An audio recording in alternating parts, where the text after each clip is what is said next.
numéro 62, page 99. On vous demande dans un premier temps de factoriser des expressions, puis d'en déduire la résolution de chaque inéquation. Alors, je voudrais déjà qu'on passe au petit 2 avant de faire nos factorisations dans le petit 1. Pour vous montrer l'importance du petit 1, parce que dans le petit 2, il s'agit d'inéquations, vous voyez, de degré 2, 2x au carré plus 3x plus petit que 0. Donc, quand ce sont des inéquations de degré 2, il faut factoriser. Vous ne pouvez pas résoudre autrement qu'avec un tableau de signes, comme je vous l'ai déjà montré. Si on regarde l'autre inéquation, on a 3x moins 1, 3 fois x moins 1 plus x moins 1 fois x plus 2 plus grand que 0. Si vous développez, imaginons que vous choisissiez de développer, vous obtenez 3x moins 3 plus x au carré moins x plus 2x moins 2 plus grand que 0, c'est-à-dire x au carré plus 4x moins 4 plus grand que 0. Et vous êtes bloqué, vous ne pouvez pas isoler x. Donc ici, il faut factoriser, puis faire un tableau de signes. Dès que vous avez un degré supérieur à 1, dès que vos inéquations sont de degré 2, de degré 3, eh bien, il faut factoriser. Alors, factorisons donc. Pour le petit a, on a 2x au carré plus 3x. On a un facteur commun qui est x. On le met devant. Qu'est-ce qui reste de chaque côté du signe plus? Ben, on a factorisé x, donc il reste 2x. X fois 2x, ça fait 2x au carré. Et il reste 3. Pour le petit b, on a aussi un facteur commun. On le met devant. X moins 1. On a notre signe plus. On regarde ce qui reste de chaque côté du signe plus. À gauche, il reste 3. Alors, je vais vous faire une petite étape supplémentaire. Et à droite, il reste x plus 2. Voilà pourquoi on obtient x moins 1, un facteur de x plus 5.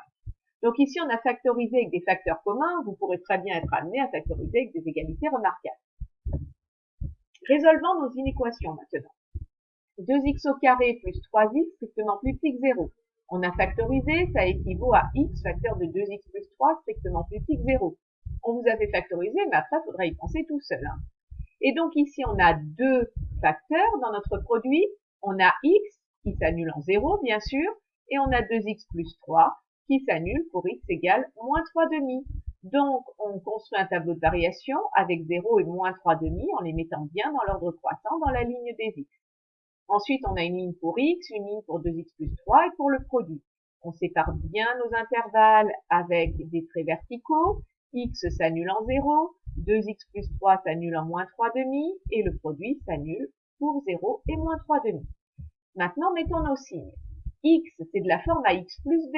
X, c'est 1 fois x plus 0. Donc, a vaut 1. A est positif, fonction affine croissante, d'abord négative. On passe par 0, puis positive. 2x plus 3. A égale 2, A est positif, même chose, négative avant de passer 0, positive après. Et règle des signes, moins par moins par plus moins, plus par plus plus. Et nous souhaitions que 2x au carré plus 3x soit strictement plus petit que 0. Voilà notre inéquation. 2x au carré plus 3x strictement plus petit que 0. C'est-à-dire x soit 2x plus 3 strictement plus petit que 0. C'est-à-dire négatif plus petit que 0. Donc, on va voir dans notre tableau, c'est négatif lorsque x est compris entre moins 3,5 et 0. Donc, les solutions sont tous les nombres de l'intervalle moins 3,5, 0, et on ouvre parce que c'était une inégalité stricte. Pour le petit b, on a 3x plus 1 facteur de, x moins 1 facteur de x plus 5 strictement positif. Nous l'avons factorisé tout à l'heure. Nous avons donc deux facteurs. X moins 1 qui s'annule lorsque x est égal à 1 et x plus 5 qui s'annule lorsque x est égal à moins 5. On place donc moins 5 et 1 dans la ligne des x. On fait bien ici figurer nos intervalles en traçant des traits verticaux. X moins 1 s'annule en 1, x plus 5 s'annule en moins 5, le produit s'annule en moins 5 et en 1. Règle des signes ensuite pour le produit. On donne les signes de x moins 1, donc ici a vaut 1, c'est 1 fois x. A est positif, on a une fonction affine croissante, donc négative, elle va passer par 0, puis positive. Elle passe par 0 ici en moins 5. Ah non, pardon, c'est x moins 1. Elle passe par 0 en 1. Si vous voulez, c'est celle-là. Voilà. Hop.